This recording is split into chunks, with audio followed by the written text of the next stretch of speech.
there are periods within the uterine cycle that coincide with parts of the ovarian cycle. So these aren't happening necessarily in a silo. They're kind of working in coordination with each other, and we'll see that. So days 1 to 5 are the menstrual phase. And then days 6 to 14 is going to be the proliferative phase. So the menstrual and proliferative phases coincide with the follicular phase of the ovarian cycle. Okay. The third phase of the uterine cycle is the secretory phase, which is days 15 to 18, so kind of the latter half of the cycle. And that is going to correspond or coincide with the luteal phase of the ovarian cycle.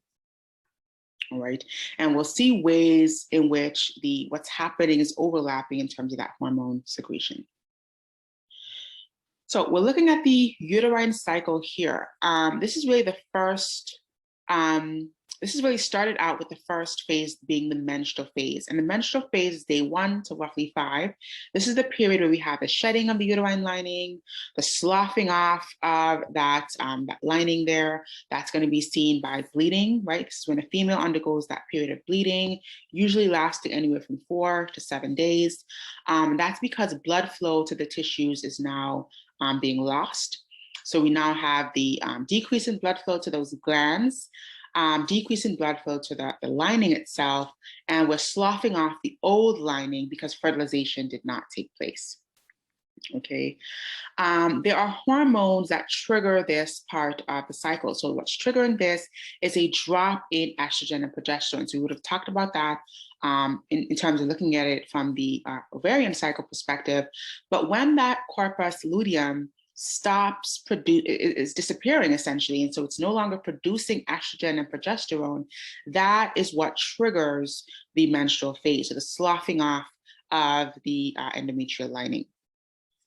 Okay, so when that corpus luteum degenerates, that is the initial trigger because of the loss of those hormones for menstruation to begin. That is followed by the proliferative phase. So after that period of bleeding, we then start developing a new lining from scratch all over again. This is preparing the uterus once again for a fertilized ovum. And this is the beginning essentially of a second menstrual cycle. So the endometrial lining starts developing, the endometrial layer starts thickening up again. So we go from 0 after it's been sloughed off here at the very end of the 5th day, and then we start developing a new lining which starts thickening up once again. The glands start growing, so there are glands that are secreting their secretions here. Those start to thicken up.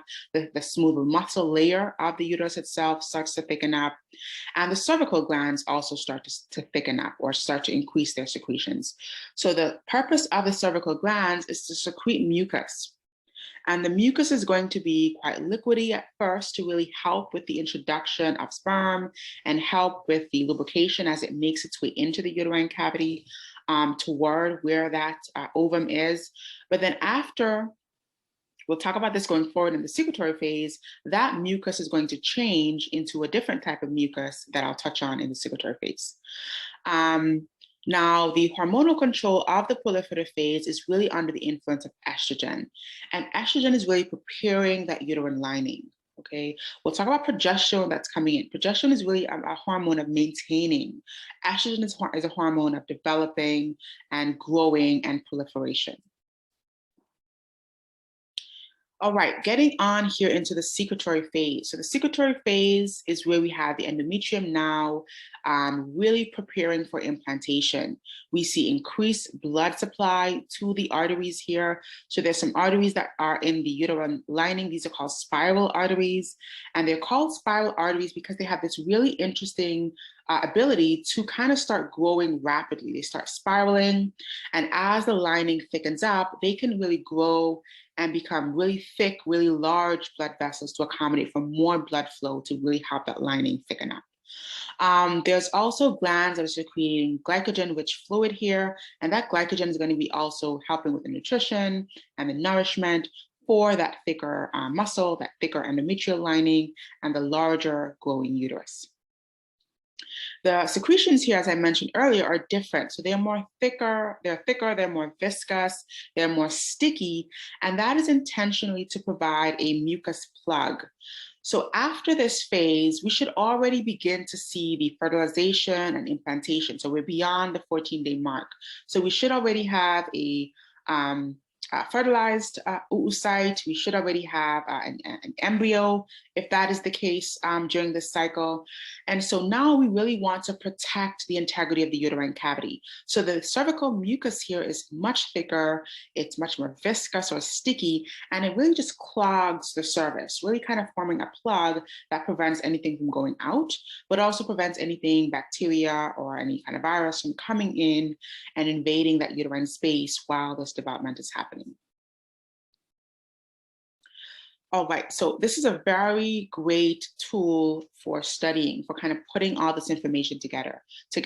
So we've got the follicular phase of the ovarian cycle, the luteal phase of the ovarian cycle, and the events that are taking place here. We're seeing that alongside the corresponding uterine phases, right? The phases of the uterine cycle at the bottom here. So we've got the menstrual phase and the proliferative phase. These are coinciding with the follicular phase. So as that follicle is developing, we also have the sloughing off of that old lining and the development of a new lining up until day 14. As far as the latter half of both cycles, we have the luteal phase coinciding with the secretory phase.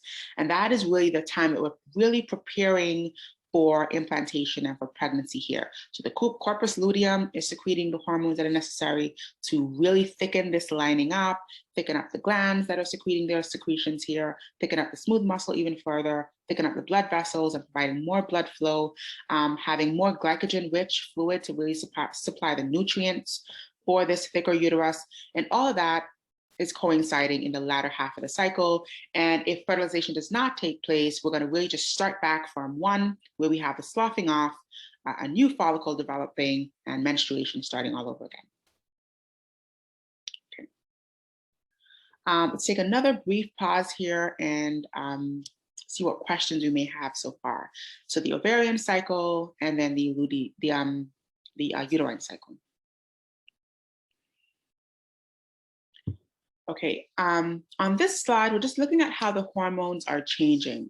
So estrogen is the first hormone that is secreted from the follicle, and then the corpus luteum is going to take over the role of estrogen secretion. Progesterone, however, is really only secreted from the corpus luteum.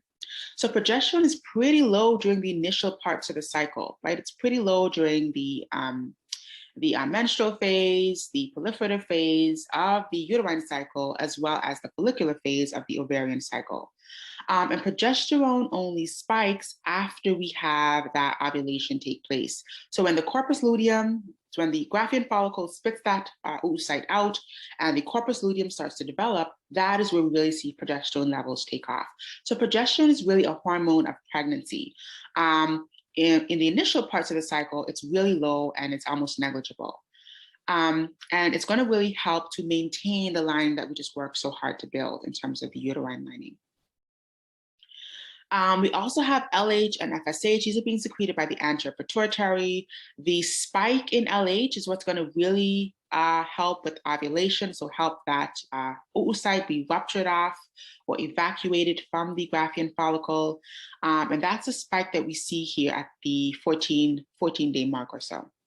Okay, now estrogens and progesterone are going to have an inhibitory effect, so a negative feedback effect onto LH and FSH.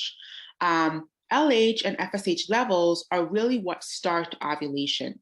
And so when a woman becomes pregnant, the estrogen levels and progesterone levels never fall. So we can see them falling off here, but if fertilization took place, if implantation took place, and pregnancy began, the estrogen and progesterone levels should never drop off.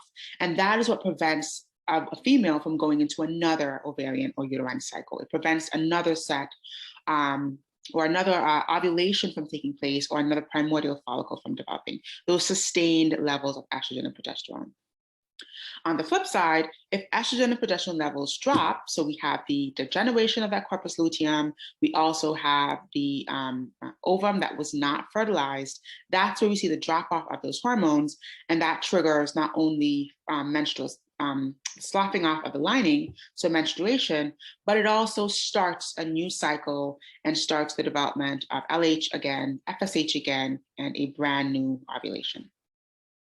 Okay.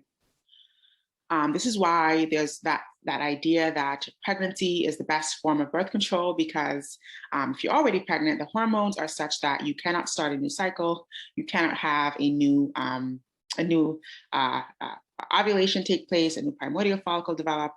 And so usually after a woman has given birth, there's usually that period where she has that residual level of those hormones and is protected from pregnancy. It's not the safest method, but it's still some form of protection because of the high levels of those hormones. This is also how birth control works. So not to get into too much of a tangent here, but birth control provides the hormones that mimic pregnancy. So if we have that level of estrogen and progesterone being secreted, it's tricking the body into thinking implantation took place. And so a new cycle will not begin because of those exogenous hormones. Alrighty.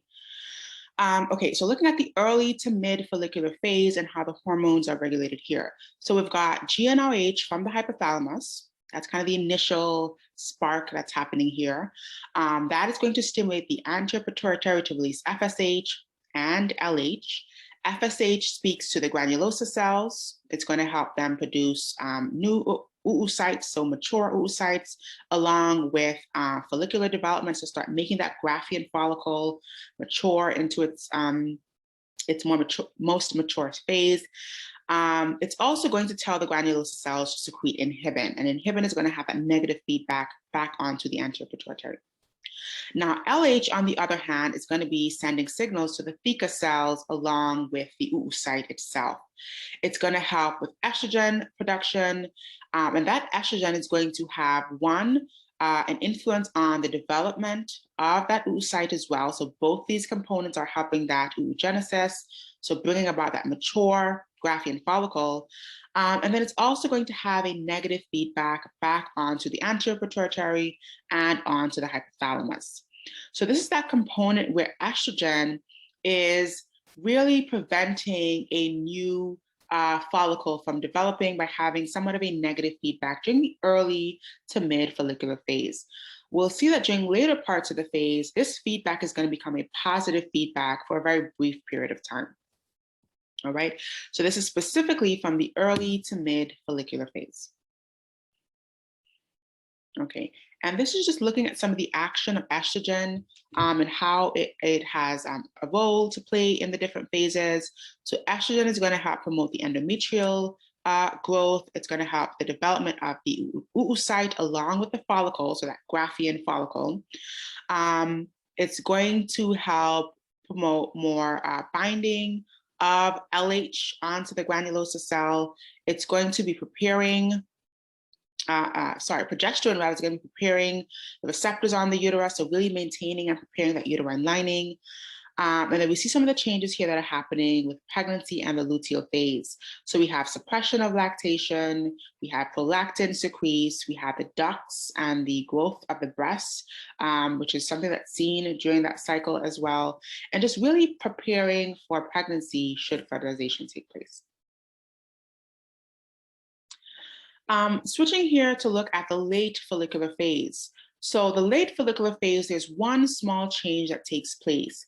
This negative feedback cycle now becomes a positive feedback cycle. So a very brief period of time, right around ovulation, we have this negative feedback become a positive feedback where LH and FSH secretion stimulate estrogen release from the granulosa cells, but then that estrogen release actually potentiates more GnRH release and more LH release. The purpose of this period of positive feedback is for that spike, is for that GnRH spike and that LH spike that is responsible for ovulation. So earlier we would have talked about the fact that a really high surge in GnRH along with a really high surge in LH is what is responsible for the rupture of the oocyte and the ovulation, really just kind of spitting that oocyte off from the Graafian follicle. And so during this very brief period in the late follicular phase, we need this cycle to be a positive feedback to really spike up the levels of GnRH, spike the levels of LH, and help to result in that ovulation. Okay.